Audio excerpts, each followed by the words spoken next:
Hello friends, आप सभी का स्वागत है हमारे यूट्यूब चैनल विजार्ड क्लासेस पर।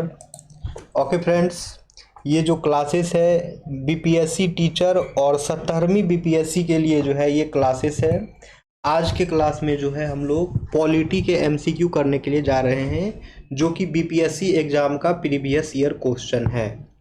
ठीक है, तो चलिए आज के सेशन को जो है स्टार्ट करते हैं। सबसे पहला क्वेश्चन है, संविधान को 26 जनवरी के दिन लागू करने का निर्णय इसलिए किया गया था क्योंकि।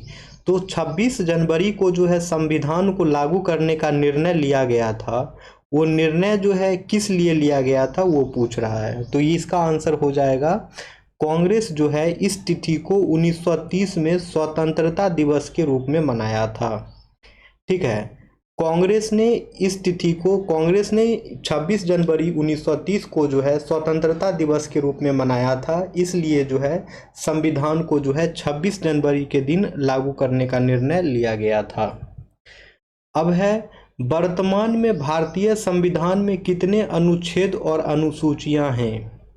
ठीक है, यानी कि अभी प्रेजेंट में जो है, वर्तमान में जो है भारतीय संविधान में कितने अनुच्छेद और अनुसूचियां हैं।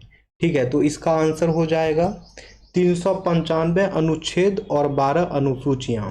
ठीक है दोस्तों, याद रखना है अनुच्छेद जो है अब कुछ बढ़ भी गई है, ये उस टाइम के क्वेश्चन के अनुसार ये पूछा गया था। ठीक है, और अनुसूची जो है अनुसूची 12 ही है। अब है, भारतीय संविधान के किस संशोधन द्वारा जो है प्रस्तावना में समाजवादी और धर्मनिरपेक्ष शब्द जोड़ा गया था। ठीक है, भारतीय संविधान के किस संशोधन के द्वारा जो है प्रस्तावना में समाजवादी और धर्मनिरपेक्ष शब्द जो है जोड़ा गया था। कौन से संविधान संशोधन के द्वारा? ऑप्शन है 41वां संशोधन अधिनियम 1976, ऑप्शन बी है 42वां संविधान संशोधन अधिनियम 1976, ऑप्शन सी है 44वां संशोधन अधिनियम 1978, ऑप्शन डी है 43वां संविधान संशोधन अधिनियम 1977। तो इसका आंसर जो है वो हो जाएगा ऑप्शन बी 42वां संविधान संशोधन 1976। ठीक है फ्रेंड्स, यानी कि 42वां संविधान संशोधन 1976 में जो है भारतीय संविधान को जो है प्रस्तावना में समाजवादी और धर्मनिरपेक्ष शब्द जोड़ा गया था। ठीक है, यानी कि 42वां संविधान संशोधन 1976 के द्वारा जो है संविधान में समाजवादी और धर्मनिरपेक्ष शब्द जोड़े गए थे। अब है, नए राज्य के निर्माण हेतु संवैधानिक संशोधन के लिए कितने बहुमत की आवश्यकता होती है। नए राज्य के निर्माण हेतु संवैधानिक संशोधन के लिए जो है कितने बहुमत की आवश्यकता होती है। ऑप्शन ए है साधारण, ऑप्शन बी है 2/3, ऑप्शन सी है 3/4, ऑप्शन डी है सभी राज्यों के आधे से 2/3 से अधिक अनुसमर्थन। तो इसका आंसर हो जाएगा ऑप्शन ए साधारण।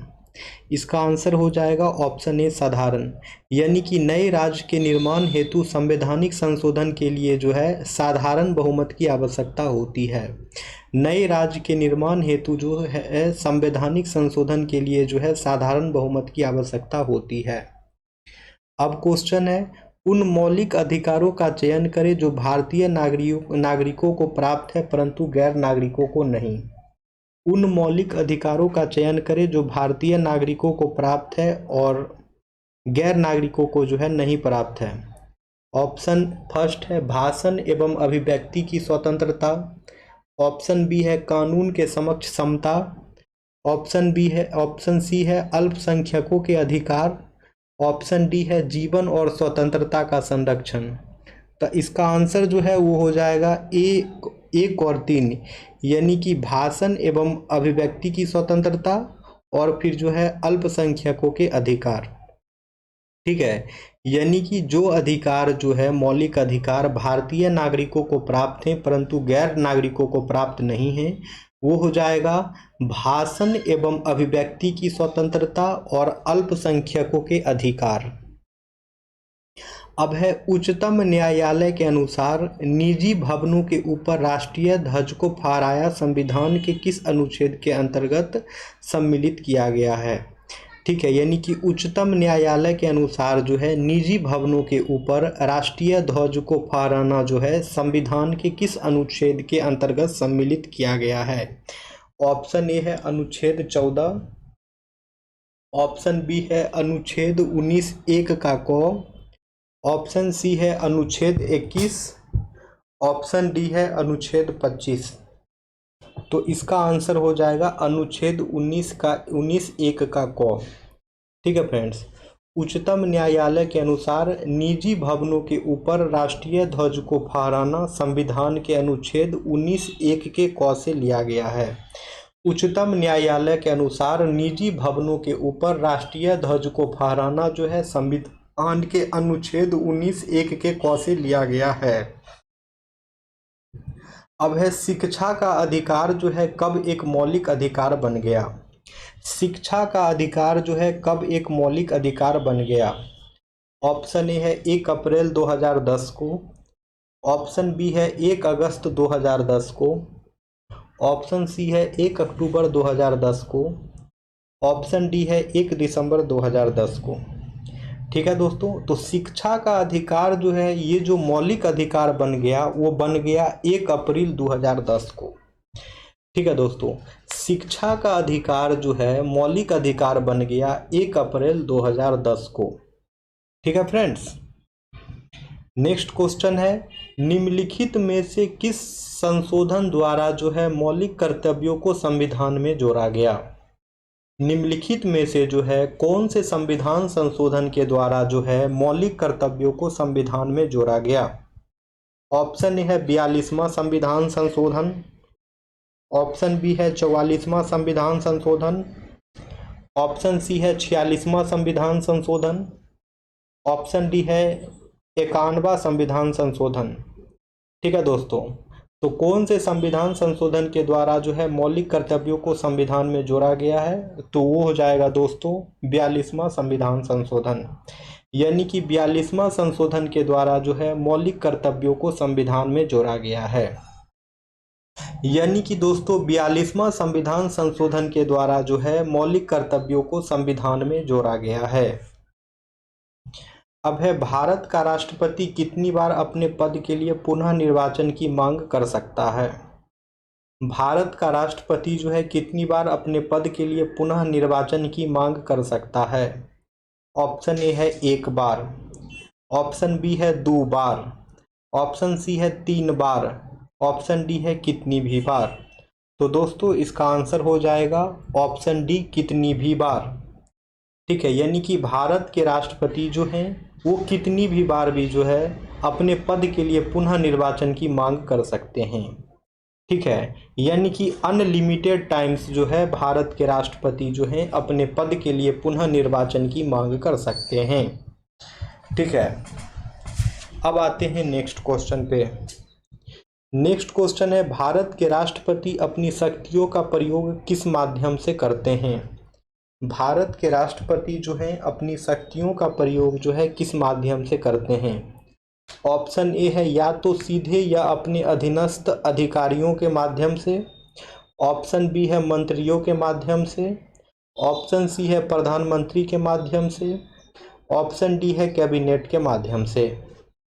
तो इसका आंसर हो जाएगा या तो सीधे या अपने अधीनस्थ अधिकारियों के माध्यम से। यानी कि भारत के राष्ट्रपति जो हैं अपने शक्तियों का प्रयोग जो है वो या तो सीधे या अपने अधीनस्थ अधिकारियों के माध्यम से कर सकते हैं। भारत के राष्ट्रपति जो हैं अपने शक्तियों का प्रयोग जो है या तो सीधे या अपने अधीनस्थ अधिकारियों के माध्यम से करते हैं। अब है जब राष्ट्रपति और उपराष्ट्रपति का जो है जब है राष्ट्रपति और उपराष्ट्रपति के पद खाली हैं तो कौन उनके बदले जो है काम करेगा? ऑप्शन ए है भारत के मुख्य न्यायाधीश, ऑप्शन बी है संसद, ऑप्शन सी है भारत के महाधिवक्ता, ऑप्शन डी है इनमें से कोई नहीं। तो फ्रेंड्स जब राष्ट्रपति और उपराष्ट्रपति दोनों के पद खाली रहेंगे तो उनके बदले जो है काम जो करेगा वो किया जाएगा भारत के मुख्य न्यायाधीश के द्वारा। यानी कि भारत के जो चीफ जस्टिस रहेंगे ठीक है, उनके द्वारा जो है राष्ट्रपति और उपराष्ट्रपति के अनुपस्थिति में जो है उनका काम किया जाएगा। ठीक है, जब राष्ट्रपति और उपराष्ट्रपति दोनों के पद खाली हों तो उनका काम जो है भारत के मुख्य न्यायाधीश करेंगे। अब है एक विधेयक जो संसद में प्रस्तुत किया जाता है कौन सी क्रिया के बाद जो है अधिनियम बन जाता है। एक विधेयक जो संसद में प्रस्तुत किया जाता है कौन सी क्रिया के बाद जो है अधिनियम बन जाता है। ऑप्शन ए है जब वह संसद के दोनों सदनों के द्वारा पारित हो जाता है। ऑप्शन बी है जब राष्ट्रपति अपनी सहमति दे देता है।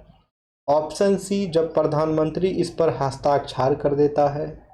ऑप्शन डी जब सर्वोच्च न्यायालय इसे केंद्रीय संसद के अधिकार क्षेत्र में होना घोषित करते हैं। तो इसका आंसर हो जाएगा ऑप्शन बी, यानी कि कोई भी विधेयक जो है संसद में प्रस्तुत किया जाता है, ठीक है, और वो कौन सी क्रिया के बाद अधिनियम बन जाता है, तो वो जो है जब राष्ट्रपति अपनी सहमति दे देते हैं। एक विधेयक जो संसद में प्रस्तुत किया जाता है जब राष्ट्रपति अपनी सहमति उस पर दे देते हैं तो वो जो है अधिनियम बन जाता है। ठीक है, तो कोई भी विधेयक जो है अधिनियम कब बन जाता है ये चीज़ तो क्लियर हो गया। ठीक है, जब राष्ट्रपति जो है उस विधेयक पर जो है, ठीक है, जब राष्ट्रपति जो है उस विधेयक पर जो है अपनी सहमति दे देते हैं तो विधेयक जो है अधिनियम बन जाता है।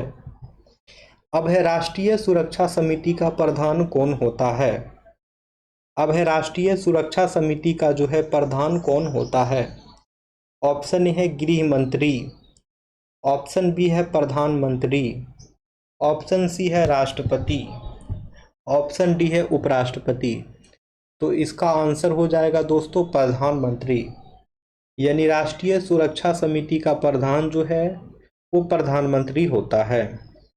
यानी दोस्तों राष्ट्रीय सुरक्षा समिति का प्रधान जो है वो प्रधानमंत्री होता है। अब है भारत सरकार के किस अधिकारी को भारत की संसद की कार्यवाही में भाग लेने का अधिकार है भले ही वह सदस्य न हो। भारत सरकार के किस अधिकारी को जो है भारत की संसद की कार्यवाही में भाग लेने का अधिकार है भले ही वह सदस्य न हो। ऑप्शन ए है उपराष्ट्रपति, ऑप्शन बी है भारत के महान्यायवादी, ऑप्शन सी है नियंत्रक और महालेखा परीक्षक, ऑप्शन डी है चुनाव आयुक्त। तो इसका आंसर जो है वो हो जाएगा भारत के महान्यायवादी। ठीक है, यानी कि अटॉर्नी जनरल, जो कि आर्टिकल अनुच्छेद 76 में आते हैं। ठीक है, भारत सरकार के किस अधिकारी को जो है भारत की संसद की कार्यवाही में भाग लेने का अधिकार है भले ही जो है वो उसका सदस्य न हो। तो इसका आंसर जो है दोस्तों वो हो जाएगा भारत के महान्यायवादी। ठीक है, भारत के महान्यायवादी यानी कि अटॉर्नी जनरल जो हैं वो संसद की कार्यवाही में भाग ले सकते हैं। ठीक है, भले ही वह उसका सदस्य ना हो, भले ही जो है वो संसद का सदस्य नहीं होते हैं, फिर भी महान्यायवादी यानी कि अटॉर्नी जनरल जो हैं भारत सरकार के संसद की कार्यवाही में जो है भाग लेने का अधिकार है उनके पास। अब है कितनी अवधि के लिए सदन से अनुपस्थित रहने पर सांसद की एक सीट रिक्त घोषित की जाती है। कितनी अवधि के लिए जो है सदन से अनुपस्थित रहने पर जो है सांसद की एक सीट जो है रिक्त घोषित की जा सकती है। ऑप्शन ए 6 माह, ऑप्शन बी है 2 माह, ऑप्शन सी है 3 माह, ऑप्शन डी है 1 वर्ष। तो दोस्तों इसका आंसर हो जाएगा 2 माह। इसका आंसर हो जाएगा 2 माह यानी कि 2 मंथ, यानी कि 2 मंथ कंटिन्यू अनुपस्थित रहने पर जो है, यानी कि 2 मंथ जो है कंटिन्यू अब्सेंट रहने पर जो है सांसद की सीट रिक्त घोषित की जा सकती है। ठीक है दोस्तों, तो चलिए आज के क्लास को यहीं पे एंड करते हैं दोस्तों। अगर आप लोग को वीडियो पसंद आती है तो वीडियो को लाइक करें, शेयर करें। ठीक है, और जो भी लोग नए हैं चैनल पे, चैनल को सब्सक्राइब कर लें ताकि आने वाली वीडियो का नोटिफिकेशंस जो है आप सभी को मिलता रहे। ओके फ्रेंड्स, चलिए तो सेशन को एंड करते हैं, फिर हम लोग मिलेंगे नेक्स्ट वीडियो में। Okay friends, thank you everyone.